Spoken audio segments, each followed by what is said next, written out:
Real estate में taxes कौन कौन से हैं। बेसिकली आज की जो स्पेसिफिक वीडियो है रियल एस्टेट की टैक्सेस के ऊपर है, और सबसे पहले हम डिस्कस करते हैं कि प्रॉपर्टी में जो सेलर के टैक्सेस हैं वो कौन कौन से होते हैं। सेलर के टैक्सेस अभी हम बात करते हैं कि जो पाकिस्तान का अभी जो टैक्स इनकम टैक्स ऑर्डिनेंस 2001 वो बेसिकली ये डिफाइन करता है कि सेलर के ऊपर टैक्स कितना होगा और परचेजर के ऊपर टैक्स कितना होगा।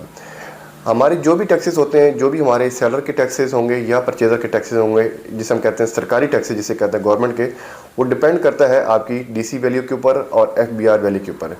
क्योंकि हर साल गवर्नमेंट इसको रिवाइज करती है, रेट्स इसको बढ़ाती है, तो इसके ऊपर जो टैक्सेस होते हैं जिसे हम कहते हैं सरकारी रेट क्या है ज़मीन का पर मरला, उसे हम कहते हैं डीसी वैल्यू, और अगर वो फाक का है तो उसे हम कहते हैं एफबीआर वैल्यू। क्योंकि प्रॉपर्टी पाकिस्तान में किसी न किसी सूबे के अंदर लाई करती है, तो उसके ऊपर हमारा जो टैक्स लागू होता है वो होता है स्टैम्प ड्यूटी का।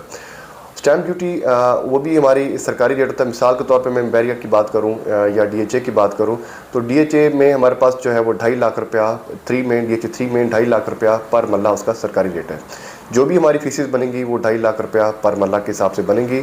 अगर वो पिंडी में लाई करता है हमारा डीएचए, तो वो हमारे पास उसके ऊपर स्टैम्प ड्यूटी होगी।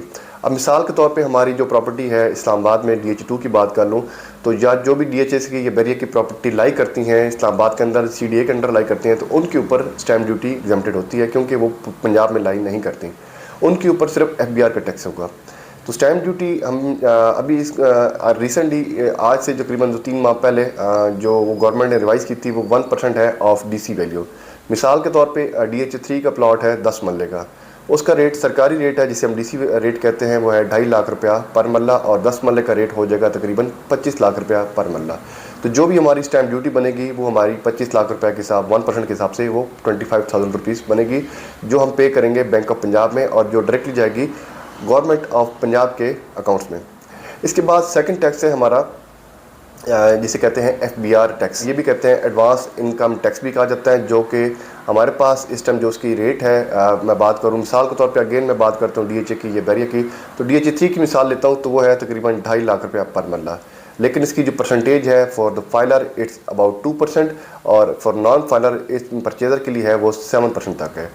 ये है बेसिकली 236K, और ये पाकिस्तान जो इनकम टैक्स ऑर्डिनेंस 2001 में जो पास हुआ था, और ये है तकरीबन 2% for filer and 7% for non filer on the FBR rate. Federal board of revenue का रेट निकलता है, उसके ऊपर ये हम पे करते हैं। और इसके बाद फिर हमारे पास जो एक सोसाइटी के अपने चार्जेस होते हैं